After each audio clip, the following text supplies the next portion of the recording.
কিয়ামতের দিন 50,000 বছর মানুষেরা হাসরের ময়দানে দাঁড়িয়ে থাকবে। 50,000 বছর বিচারের দিনটা লম্বা হবে 50 আলফা সানা মিম্মা তাউদ্দুন। এই পৃথিবীতে তোমাদের গণনা মতে 50,000 বছর যত বড় লম্বা, কিয়ামতের বিচারের দিনটা হবে অত বড় লম্বা। মানুষেরা হয়রান হয়ে যাবে। মানুষের মাথার চান্দি, গুনাহগারের মাথার চান্দি ফেটে গিয়া মগজগুলি গলে গলে পড়তে লাগবে। জিহ্বাটা ঝুলে কুকুরের মতো নাভিস্থল পর্যন্ত পড়ে যাবে। সারা ময়দানে পানি পানি বলে চিৎকার হতে থাকবে। মানুষেরা বিভীষিকাময় দৃশ্য দেখে হয়রান হয়ে যাবে। ভয়ের চোটে কলিজা গলার কাছে চলে আসবে। কোনো উপায় নাই। মানুষেরা হয়রান হয়ে গিয়ে হযরত আদম আলাইহিস সালামের কাছে যাবেন। আল্লাহর কাছে একটু সুপারিশ করেন, আমাদের বিচার হয়ে যাক। হযরত আদম বলবেন, আমার দ্বারা সম্ভব নয়। আমি নিজে আল্লাহর এক হুকুমকে ভঙ্গ করেছিলাম।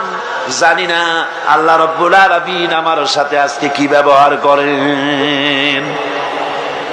মিয়া সাহেব মাথা খাটান, বুদ্ধি খাটান, চিন্তা করেন, আকল দিয়ে, বিবেক দিয়ে।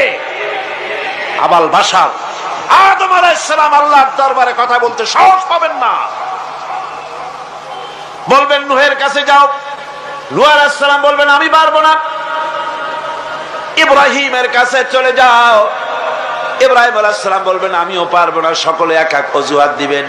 বলবেন যাও মুসা আলাইহিস সালামের কাছে, তিনি বলবেন আমিও পারবো না। যাও ঈসা আলাইহিস সালামের কাছে। হযরত ঈসা বলবেন, আমি তো পারবোই না, কারণ গোটা পৃথিবীর শত শত কোটি নাসারা আমারে আল্লাহর ছেলে বলেছে, আমি তো তাদেরকে কথা বলতে পারি নাই। জানি না আজই হাসরের ময়দানে আল্লাহ রাব্বুল আলামিন আমার সাথে কি ব্যবহার করেন। তবে আমি একটা পরামর্শ দিতে পারি, আল্লাহ রাব্বুল আলামিনের দরবারে আজকে কেবল কথা বলতে পারবেন বিশ্ব নবী জনাবে মুহাম্মদুর রাসূলুল্লাহ সাল্লাল্লাহু আলাইহি ওয়াসাল্লাম।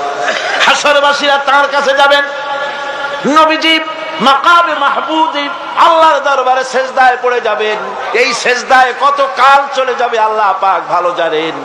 সেজদায় পড়ে শুধু কাঁদতেই থাকবেন। রব্বুল আলামিন বলবেন, হাবিব মাথা উঠান, আপনার দরখাস্ত